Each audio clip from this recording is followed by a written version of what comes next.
Hey everyone, in this video we're going to be talking about the AVERAGEIF function in Microsoft Excel. In this video, we'll talk about what this function is and how to use it. Clicking any cell within Excel and typing equals AVERAGEIF and hitting tab, we can see the function name turn blue here, meaning we can click it and get a small description of the function. So, as we can see here, this function allows you to calculate the mathematical average of a range of cells based on a specific criteria. As you can see here, there are two mandatory arguments that we need to give the function.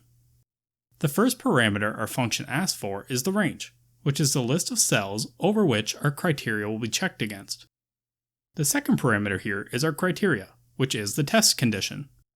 If a cell in our range meets whatever our criteria is and is a number, it'll be added to the numbers being averaged. But what if our condition is a name or something non-numerical? Well, lastly, in the square brackets here, we have an optional parameter, which we need if our range isn't a list of numbers, as we cannot average a list of names, for example. But we'll walk through how this works shortly in an example.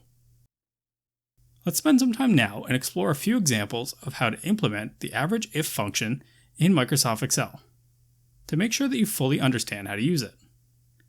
First, let's say that we want to calculate our average sales if a sale is greater than 8,000. So, to answer this question, we want to filter out all sales that are below 8,000, and then take the average of all the sales above our criteria.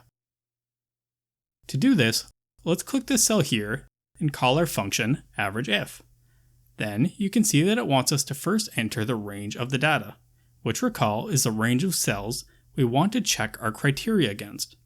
And therefore, since we want to check if our sales are over 8,000, we are going to select all the cells of our sales numbers for that range. Then, let's add a comma to move to our next parameter. This is our criteria, so here, as we said, we want to filter for all the sales that are larger than 8,000. Therefore, to do this, we need to do it within quotation marks, like so. Then, we can just hit enter and we get our average. So, just for clarity, this is the mean value. So all of the values above 8,000 added together and then divided by the number of times we had sales over 8,000.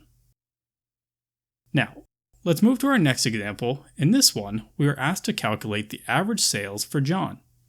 One way to do this is through the AVERAGEIF function. This time, because our criteria check is going to be a salesperson's name, we are going to select the names as our range. Then our criteria here will be John, as we only want to average his sales.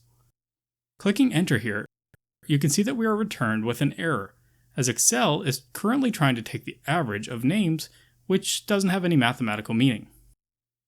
This is an example where we need to use the optional average range parameter, which we add our sales data to like this.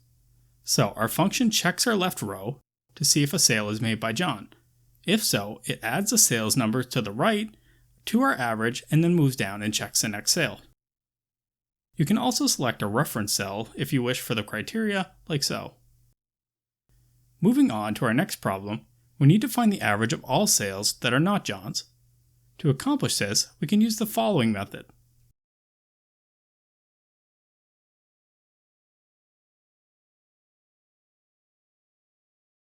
This line can be read as average sales in our range that are not John's. I hope that this video helped you learn something about the AVERAGEIF function in Microsoft Excel.